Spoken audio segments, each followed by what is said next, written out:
Hi everyone, welcome to the learning series of Core Java. My name is Praveen Sharma. In the last video, we had learned about scanner class and its method. Now, इस video में हम देखेंगे conditional statement. Conditional statement क्यों use किया जाता है? तो हमें प्रोग्राम में अगर नीड है फिल्टरेशन के लिए या डिसीजन मेकिंग के लिए, तब हम कंडीशनल स्टेटमेंट का यूज करते हैं।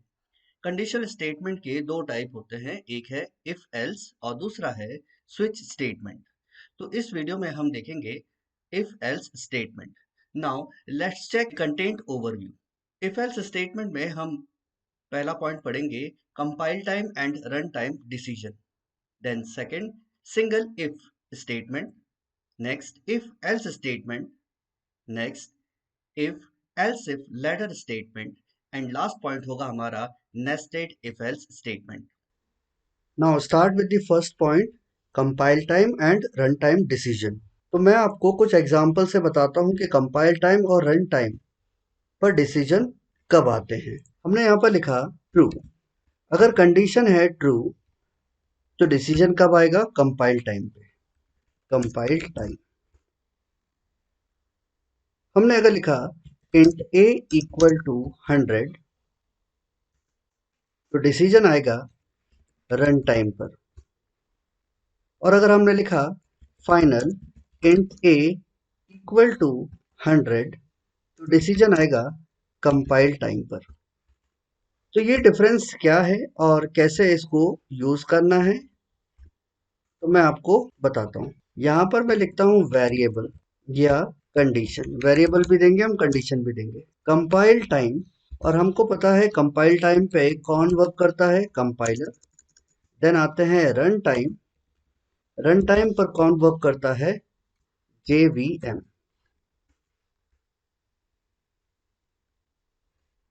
और कुछ एग्जाम्पल हम यहाँ पर क्रिएट कर लेते हैं। First example int a equal to 100। First example है int a equal to 100। Now variable क्या है? a।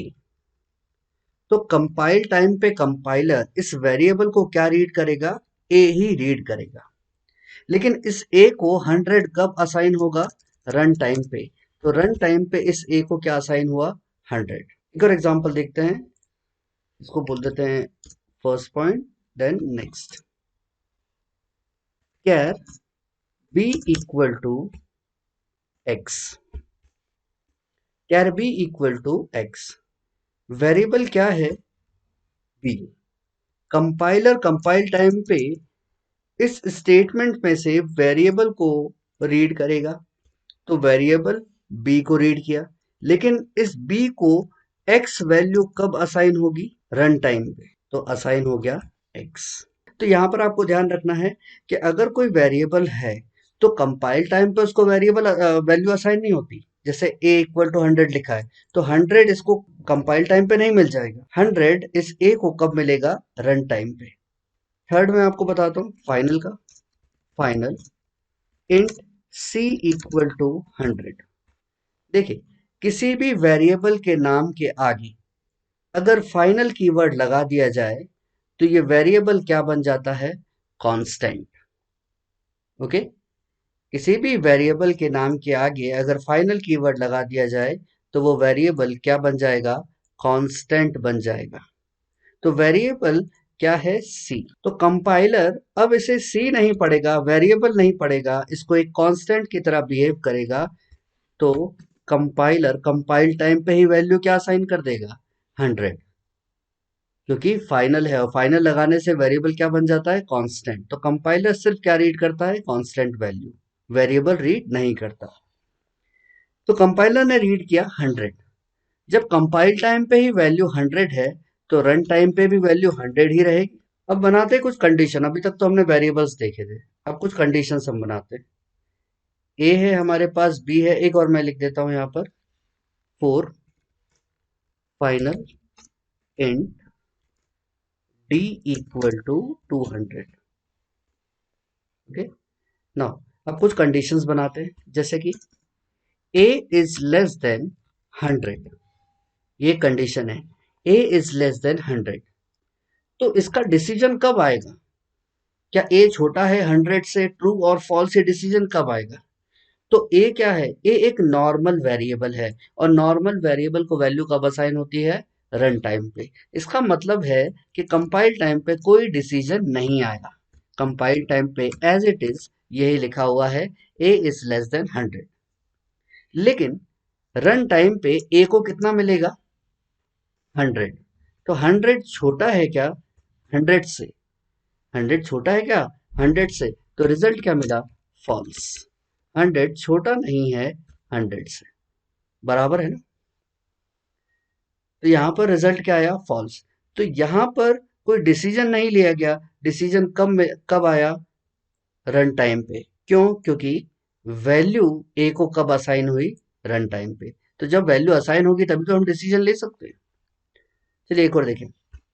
C is greater than 50। C is greater than 50। C variable ये नॉर्मल वेरिएबल नहीं है। क्यों? क्योंकि इसके आगे क्या लगा हुआ है? फाइनल। तो किसी वेरिएबल के नाम के आगे अगर हम फाइनल लगा दें तो क्या बन जाता है? कांस्टेंट। और कांस्टेंट का डिसीजन कब आता है? कंपाइल टाइम पे। तो यहां पर देखें, सी इज ग्रेटर देन 50। क्या सी बड़ा है 50 से? यस। कैसे? वो तो अब आप वैल्यू थ्योरेटिकली देख रहे हो, लेकिन कंपाइलर कंपाइल टाइम पे सी को कितना असाइन कर देगा? 100। 100 बड़ा है क्या 50 से? तो यहां पर ही डिसीजन आ चुका है कि 100 बड़ा है 50 से। ओके। ऐसा क्यों हुआ? सी क्या है? फाइनल। फाइनल मतलब कांस्टेंट। और कांस्टेंट को वैल्यू कब असाइन होती है? कंपाइल टाइम पे। और नॉर्मल वेरिएबल को वैल्यू कब असाइन होती है? रन टाइम पे। यहाँ पर क्या मिला? 100 इज ग्रेटर देन 50। 100 बड़ा है क्या 50 से? रिजल्ट भी यहाँ पर यानी कि डिसीजन भी आ चुका है ट्रू। जब कंपाइल टाइम पे ही डिसीजन आ गया है ट्रू, तो क्या रन टाइम पे चेंज होगा? नहीं, रन टाइम पे भी डिसीजन सेम ही रहेगा, ट्रू। एक और देखें। C is less then D. एक कंडीशन अगर हमने बनाई ऐसी कि सी इज लेस देन डी, सी छोटा है क्या डी से, तो सी और डी दोनों फाइनल है और दोनों को वैल्यू कब असाइन हो जाएगी? कंपाइल टाइम पे ही। अब कंपाइल टाइम पे ही वैल्यू असाइन हो चुकी है, तो डिसीजन भी क्या आ गया? ट्रू। जब कंपाइल टाइम पे ही डिसीजन ट्रू है तो रन टाइम पे चेंज होगा क्या डिसीजन? नहीं होगा। क्या मिला? ट्रू। ओके। तो यहाँ पर डिसीजन आपको ध्यान रखना है, कब डिसीजन आएगा और किस बेसिस पे आएगा। अगर कोई नॉर्मल वेरिएबल है और उसकी वैल्यू हम असाइन कर रहे हैं, तो डिसीजन कब आएगा या वैल्यू कब असाइन होगी इस नॉर्मल वेरिएबल को? रन टाइम पे। और अगर कोई कांस्टेंट वेरिएबल है, उसको वैल्यू कब असाइन होगी? Compile time. एक और एग्जांपल मैं आपको बताता हूँ, जैसे कि 10 इक्वल टू 10। अब यहाँ पर देखिए, सबसे कोई पहले हम वेरिएबल पढ़ते नहीं हैं है, कि इफ यहाँ पर एल्स दो पार्ट का वैल्यूज हैं, प्रोग्रामिंग में क्या दो यूज है। कांस्टेंट है। तो इफ एल्स को 10 हम यूज करते हैं इक्वल टू 10। फिल्टरेशन के लिए। तो दोनों जब भी हमें कांस्टेंट कई और सारे कांस्टेंट डेटा का में से कुछ डिसीजन कब डेटा आता है? हमको चाहिए कंपाइल तो टाइम हम पे। यूज तो करते हैं यहाँ पर इफ एल्स डिसीजन क्या आ स्टेटमेंट। गया है? For example, true. जैसे हमारे पास क्योंकि 1000 10 स्टूडेंट्स है बराबर और है 10 के, 1000 ट्रू। स्टूडेंट में से और कुछ कंपाइल टाइम स्टूडेंट पे हमें डिसीजन फिल्टर क्या आउट मिला? करने ट्रू। हैं। तो तो हमने सेम क्राइटेरिया रख डिसीजन दिया कि कौन यूज जिसकी करेगा? रन परसेंटेज टाइम यानी कि या चेंज जिसके में। मार्क्स 90% एंड तो यहाँ अबोव है, पर हमने वो सीखा ही कि सेलेक्ट कंपाइल होगा। टाइम और तो रन यहाँ टाइम पे पर हमने डिसीजन क्राइटेरिया रख कैसे दिया आते हैं, 90% एंड क्या अबोव। रूल तो एक होता है कंडीशन हमने बना डिसीजन दी को और उस बनाने का। कंडीशन के बेसिस पे हम अब 1000 हम स्टूडेंट से आते क्या हैं कर सकते हैं? इफ एल्स के फिल्टरेशन पार्ट पे। परफॉर्म कर सकते हैं। तो जिसमें सबसे पहले हम देखते हैं यहाँ पर इफ स्टेटमेंट, या हम इसको बोलते हैं सिंगल इफ स्टेटमेंट भी। इफ स्टेटमेंट में हमको क्या देना पड़ता है? Condition. And condition should be boolean type. Condition Boolean type की होनी चाहिए, यानी कि वो कंडीशन जो है वो ट्रू या फॉल्स में रिजल्ट दे सके। ऐसी कंडीशन हमें रखनी होगी। तो कंडीशन अगर ट्रू है तो कहाँ जाएगा? इफ स्टेटमेंट के अंदर। लेकिन अगर कंडीशन फॉल्स होती है तो outside the if statement jump करेगा। यह है सिंगल इफ स्टेटमेंट का फ्लो डायग्राम। अब इसका एक एग्जांपल हम क्रिएट करके देखते हैं। फर्स्टली कुछ वेरिएबल्स हम ले लेते हैं यहाँ पर, int a equal to 50 and int b equal to 100। एक कंडीशन हम क्रिएट करते हैं, if a is less than b, then कोई मैसेज हम यहाँ पर प्रिंट करवा देते हैं। तो सिंपल मैसेज यहाँ पर हम दे देते हैं जावा। ओके, नाउ समझते हैं इफ। और इफ के पैरेंथेसिस पार्ट में क्या लिखना पड़ता है हमें? Condition, and condition should be boolean type. Then अंदर गए और system dot out dot println, यानी कि जो भी मैसेज या जो भी आपको लॉजिक परफॉर्म करने हैं वो आप परफॉर्म कर सकते हो। तो यहाँ पर मैंने सिंपल एक लॉजिक लिखा है कि प्रिंट करवाना है हमें जावा। तो यहाँ देखिए क्या होगा। सबसे पहले यहाँ पर आपको क्या दिख रही है? कंडीशन। और ये कंडीशन कैसी है? वेरिएबल है इसमें। अब वेरिएबल है तो वेरिएबल को वैल्यू कब मिलती है? रन टाइम पे। तो डिसीजन कब आएगा? रन टाइम पे। तो यहाँ पर कंपाइलर जब इसे चेक करेगा तो कंपाइलर ए को ए ही पढ़ेगा और बी को बी पढ़ेगा। लेकिन जब रन करवाएंगे तो वैल्यू ए पे कितनी असाइन हो जाएगी? 50, एंड बी पे असाइन हो जाएगा 100। तो जब 50 लेस देन 100 ऐसा एक कंडीशन बनेगा तो रिजल्ट क्या मिला? ट्रू।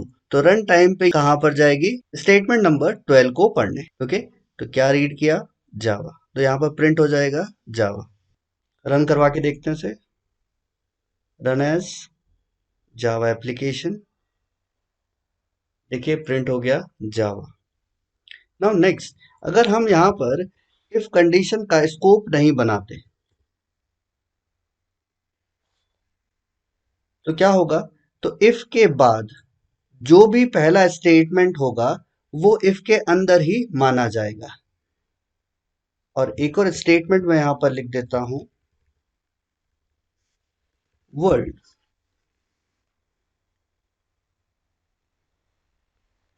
तो ये ध्यान रखिए, इफ देन कंडीशन, तो ये इफ स्टेटमेंट है।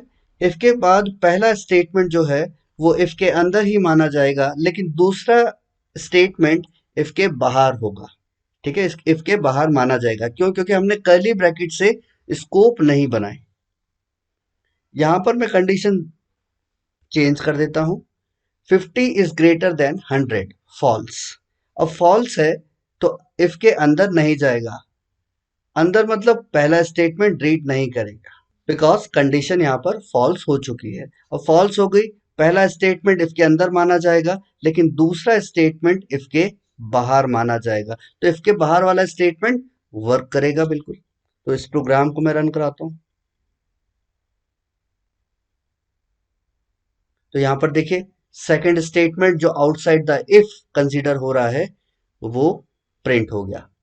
लेकिन अगर मैं इफ का स्कोप यहां पर दे देता कि इतना बड़ा इफ है, ये इफ का स्कोप है, तो कर्ली ब्रैकेट से हमने स्कोप या रेंज एक डिफाइन कर दी, और इसके अंदर जो भी कंटेंट लिखा हुआ है, जो भी स्टेटमेंट लिखा हुआ है, वो किस में कंसीडर होगा? इफ के स्टेटमेंट में ही कंसीडर होगा। तो यहाँ पर कंडीशन फॉल्स है, और कंडीशन फॉल्स होने के कारण इफ के अंदर नहीं जाएगा, और नहीं जाएगा तो ये दोनों जावा और वर्ल्ड प्रिंट नहीं होंगे। तो देखें इसको भी रन करा के। देखिए कंसोल ब्लैंक है, कुछ प्रिंट नहीं हुआ कंसोल में, क्योंकि कंडीशन फॉल्स है।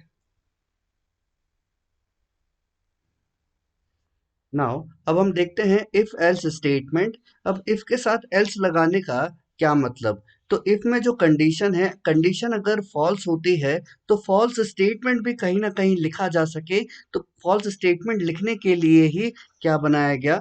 Else part.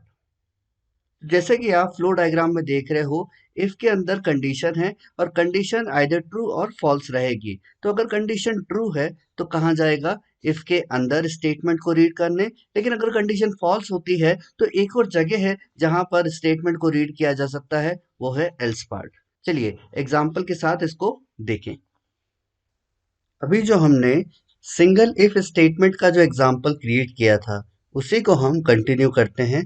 जैसे कि a is greater then b condition यहाँ पर हमें दिख रही है। ये कंडीशन क्या है? फॉल्स।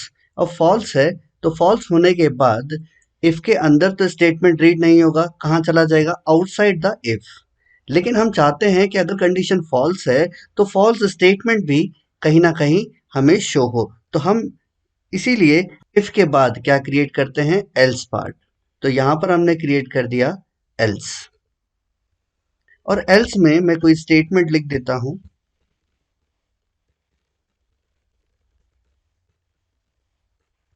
और यहां पर स्टेटमेंट हम लिख देते हैं बाय। तो अब देखिए, कंडीशन फॉल्स है, फॉल्स कंडीशन है तो कहां पर जाएगा, एल्स पार्ट में, और एल्स पार्ट के अंदर जो भी स्टेटमेंट है उसे रीड कर दिया जाएगा। तो यहां पर क्या प्रिंट होगा, बाय। फिर इस प्रोग्राम को रन कराते हैं, क्या प्रिंट हुआ, बाय। तो अभी तक हमने देखा single if, then false statement की भी अगर हमें जरूरत थी तो हमने अब पढ़ा एल्स। नाउ अब मल्टीपल कंडीशंस अगर हमें चेक करनी है तो हम पढ़ेंगे if else if ladder statement. यहाँ पर मल्टीपल कंडीशंस आप चेक कर सकते हो। तो जैसे कि फ्लो डायग्राम में यहाँ पर हम देख रहे हैं कि इफ में जो कंडीशन लिखी है, अगर कंडीशन फॉल्स होती है तो हमारे पास एक और चांस है कंडीशन देखने का, जिसको हम क्या लिखेंगे, एल्स इफ। और एल्स इफ में भी कंडीशन होगी, कंडीशन आइदर ट्रू और फॉल्स। अगर कंडीशन ट्रू आती है तो उस पर्टिकुलर एल्स इफ स्टेटमेंट को रीड किया जाएगा, लेकिन अगर कंडीशन फॉल्स होती है तो अनदर एल्स इफ कंडीशन को रीड करेगा। तो हम इफ और एल्स के बीच में मल्टीपल एल्स इफ लगा सकते हैं मल्टीपल कंडीशंस देने के लिए। चलिए देखते हैं इसका example. If else if ladder statement के एग्जांपल में हम स्कैनर क्लास का यूज करेंगे। तो यहाँ पर स्कैनर क्लास का ऑब्जेक्ट मैं क्रिएट कर लेता हूँ, scanner sc equal to new scanner system dot in. Scanner class Java dot util package में स्टोर है, तो हमें इंपोर्ट कराना पड़ेगा जावा डॉट यूटिल से। और जावा का जो डिफॉल्ट पैकेज है वो है जावा डॉट लैंग पैकेज, जिसमें स्ट्रिंग क्लास स्टोर है। तो स्कैनर क्लास को इंपोर्ट करवा लेते हैं हम जावा डॉट यूटिल पैकेज से। ऊपर देखिएगा जावा डॉट यूटिल पैकेज से हमने इंपोर्ट करा लिया स्कैनर क्लास को। देन यहाँ पर हम 3 इनपुट्स लेंगे, int a equal to sc dot next, int b and c।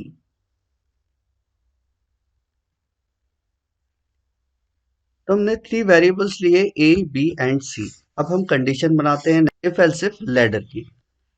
If a is greater then b and a is greater then c, system dot out dot println a is greater, else if b is greater than a, logical and b is greater than c। Print करा देते हैं हम same statement, b is greater, else c is greater। तो यहां पर हमने 3 नंबरों में से कौन सा नंबर बड़ा है ये फाइंड आउट करने के लिए हमने प्रोग्राम क्रिएट किया है। तो देखिए a b c, these are three variables जिनका हम इनपुट लेंगे रन टाइम पे। a बड़ा है b से एंड a बड़ा है c से। इसका मतलब है कि a सबसे बड़ा है, a बड़ा है b से, a बड़ा है c से। तो a सबसे बड़ा है तो हमने क्या लिख दिया, वैल्यू ऑफ a, यानी कि जो भी हम स्टोर करवाएंगे a में वो क्या माना जाएगा, इज ग्रेटर। अगर a नॉट इक्वल टू या sorry a not greater than b, a अगर b से बड़ा नहीं है तो कंडीशन क्या हो जाएगी, फॉल्स, क्योंकि लॉजिकल एंड लगा हुआ है यहाँ पे। तो ये पूरी कंडीशन क्या हो जाएगी, फॉल्स। कंडीशन जैसे ही फॉल्स हुई तो अब कहां पर आएगा, एल्स इफ पे। और एल्स इफ में चेक किया जाएगा क्या b बड़ा है a से और क्या b बड़ा है c से। अगर b a से भी बड़ा है, b c से भी बड़ा है, तो इसका मतलब b सबसे बड़ा है। तो अंदर हम क्या प्रिंट करवा रहे हैं, b इज ग्रेटर और value of b is greater. लेकिन अगर ऐसा हो कि b a से भी बड़ा नहीं है या b c से भी बड़ा नहीं है, तो अदरवाइज या एल्स पार्ट में क्या लिख दें हम, c इज ग्रेटर या value of c is greater. तो चलिए इसको रन कराते हैं, 3 वैल्यू हम इनपुट में लेते हैं। सबसे पहले हम वैल्यू दे देते हैं 10, वैल्यू ऑफ a कितना हुआ 10, value of b 15 and value of c 20। Output क्या आना चाहिए? इन तीनों में से सबसे बड़ा कौन सा है? 20, तो 20 इज ग्रेटर। तो कौन सा वर्क किया? 10, 15, 20, बड़ा कौन सा हुआ? 20। तो मान लेते हैं अगर ए की वैल्यू हमने दी 10, बी की वैल्यू दी हमने 15 एंड सी की वैल्यू दी हमने 20। तो 10 बड़ा है क्या 15 से? नहीं है, फॉल्स। और एंड के केस में अगर पहले ही फॉल्स निकल के आ जाए तो दूसरा स्टेटमेंट रीड ही नहीं होता। तो पूरी कंडीशन क्या हो चुकी है? फॉल्स। अब इफ की कंडीशन फॉल्स हो चुकी है तो अंदर तो जाएगा नहीं स्टेटमेंट रीड करने, तो अब कहां पर आया? एल्स इफ पार्ट पे। एल्स इफ पार्ट पे क्या देखा? 15 बड़ा है क्या 20, सॉरी 15 बड़ा है क्या 10 से? ट्रू। देन नेक्स्ट चेक किया, क्या 15 बड़ा है 20 से? फॉल्स। तो पहला ट्रू है, दूसरा फॉल्स है। एंड के केस में ये पूरा कंडीशन क्या माना जाएगा? फॉल्स। ये भी फॉल्स हो गया। अब फॉल्स हुआ, क्या अगली कोई कंडीशन है? नहीं। क्या बचा? एल्स। अगर सारी कंडीशन फॉल्स हो जाती है तो क्या वर्क करता है? Else part. एल्स पार्ट यानी कि अंदर गया। अंदर गया तो वैल्यू ऑफ सी कितना है? 20। तो क्या लिख दिया? 20 इज ग्रेटर। तो ये if else if ladder statement का एग्जाम्पल। नाउ अब हम लास्ट टाइप देखते हैं, वो है nested if else statement. Nested का मतलब है inside. If else inside another if else is known as nested if else. If else के अंदर another if else हो तो उसे हम क्या बोल सकते हैं? nested if else। जैसे कि यहाँ पर आप देख रहे हैं डायग्राम में, if की जो कंडीशन है, कंडीशन अगर ट्रू है तो कहाँ जाएगा? अंदर। और अंदर वापस उसे एक if स्टेटमेंट मिल गया। तो if के साथ else भी हो सकता है या सिंगल if भी आप रख सकते हो। चलिए देखते हैं इसका example. If A is greater than B, then A अगर बड़ा है बी से, तो अब ए का कंपैरिजन किससे करेंगे? सी से। तो ए बड़ा है क्या सी से? देन क्या प्रिंट कर दिया? ए इज ग्रेटर। देखिए, ए इज ग्रेटर देन बी। अगर ए बी से बड़ा है तभी तो इफ के अंदर जाएगा, और इफ के अंदर गया तो ए बड़ा है क्या सी से, ये चेक किया। तो अगर ए बड़ा है सी से तो क्या प्रिंट कर दिया? ए इज ग्रेटर। लेकिन अगर ए सी से ग्रेटर नहीं हुआ तो क्या प्रिंट हो जाए? C is greater. ओके। लेकिन अगर कंडीशन जो आउटर इफ स्टेटमेंट है वो ही अगर फॉल्स हो जाए, जैसे कि ए अगर बड़ा नहीं है बी से, तो अंदर जा पाएगा क्या? नहीं। तो अगर ए बड़ा नहीं है बी से, इसका मतलब यही हुआ कि बी बड़ा है ए से। तो अगर कंडीशन फॉल्स होती है तो हम कहाँ पर लिख दें? एल्स पे। तो एल्स में हम लिखें कि इफ, यहाँ पर कंपैरिजन किसका था? ए बड़ा है बी से। अगर ये फॉल्स हुआ इसका मतलब यही है कि बी बड़ा है ए से। तो यहाँ पर कंपैरिजन बी का किसके साथ करें? सी के साथ। और यहाँ पर अगर बी सी से भी बड़ा है तो प्रिंट हो जाए B is greater, otherwise print हो जाए सी इज ग्रेटर। तो nested if else, if then इसका एल्स पार्ट। लेकिन इफ के अंदर भी अनदर इफ एल्स के अंदर भी अनदर इफ एल्स है। चलिए इसको रन कराते हैं। हम ये इनपुट नहीं दे रहे अभी, तो इसको मैं रिमूव कर देता हूं।